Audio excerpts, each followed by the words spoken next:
She was praised for her beauty. She answered with scissors. Then a circlet of metal, hidden under roses, pressed thorns into her scalp while the city slept. Why would a teenager choose pain over applause? In Lima at the dawn of the 1600s, Isabel Flores de Oliva, later called Rose of Lima, was building a life that didn't bend to expectations. Not to marriage plans, not to fashion, not even to the soft comfort of sleep. She wanted a love that burned brighter than gossip. She wanted God, completely. And from that choice, a city's stories began. But first, the name that wasn't hers, until it was. The nickname began as a moment. A servant claimed the baby's face seemed to bloom like a rose. Years later at confirmation, the Archbishop of Lima, Toribio de Mogrovejo, sealed it. Rosa. The name fit her gentleness. It didn't predict her grit. She grew up in a crowded colonial capital where Spanish power, indigenous dignity, and daily survival collided. Family needed income. Suitors noticed. Praise followed her into every room. She stepped out of that spotlight, quietly, decisively. She sought the Dominican way, not as a cloistered nun, but at home, as a member of the Third Order. She made lace. She sold flowers. She prayed. She built a tiny hermitage in the yard and turned work into worship. Work and worship, yes, but her answer to compliments? That was different. Men talked. She withdrew. Some accounts say she cut her hair and rubbed pepper, even lie, according to others, on her skin to dim any lure of vanity. She refused meat. She slept little, not because she hated life, but because she wanted every breath to be a yes to a bigger love.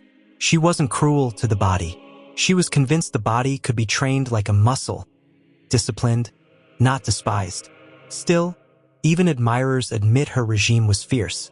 When her mother crowned her with flowers for a festival, Rose reportedly fastened thorns beneath the garland, a private echo of Calvary under a ring of petals. It's the kind of detail that sticks. Tender surface, hidden steel. Discipline alone doesn't keep a city talking for 400 years. Stories of light do. Reports claim that in 1615 a fleet of Dutch raiders neared Lima's harbor. Panic spread. People crowded the churches. Rumors suggest that inside Santo Domingo, Rose rallied prayer before the tabernacle. Some legends go further.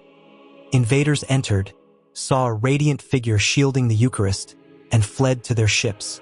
Is every detail provable? No. But the city kept the story because it captured what Lima felt.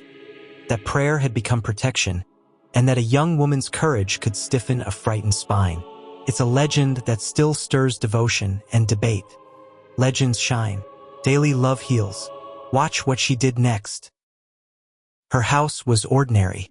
Her room was not. She welcomed the sick, anyone, even those others avoided. She cleaned wounds. She soothed fears.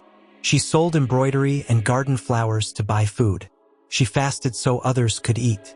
She once wrote that serving the poor is serving Jesus himself. The line would later be quoted for centuries. The city started calling her Mother of the Poor. Was she perfect? No.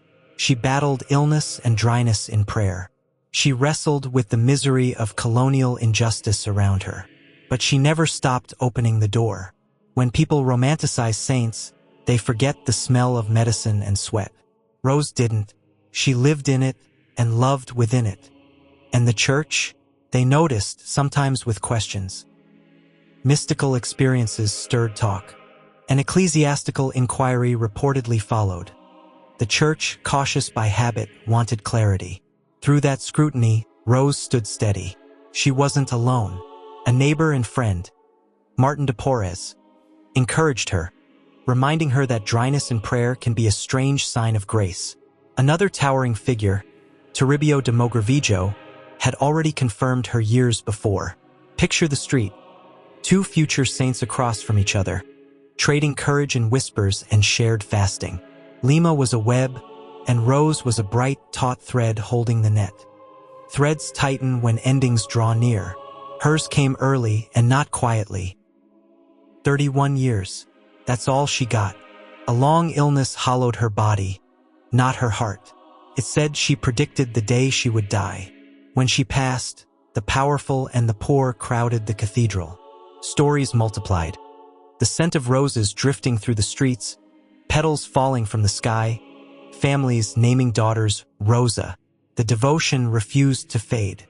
Less than 55 years later, Rome declared what Lima already believed. The girl with the thorns under her roses belonged to the ages. She was now Saint Rose of Lima. Devotion needs a place. Lima built more than a place. It built a ritual. Visit Lima and you'll find her sanctuary at the site of her family home. There's a stone well where pilgrims drop letters. Please, thanks, secrets. Paper meets water, hope meets echo. Down the street, the Dominicans guard her memory beside friends like Martin de Porres and John Macias. And once a year, people ask the same question online. Is her feast day August 23rd or 30? Here's the answer that keeps comment sections buzzing. It's both. Depending where you live, the universal calendar moved her to August 23rd in 1969.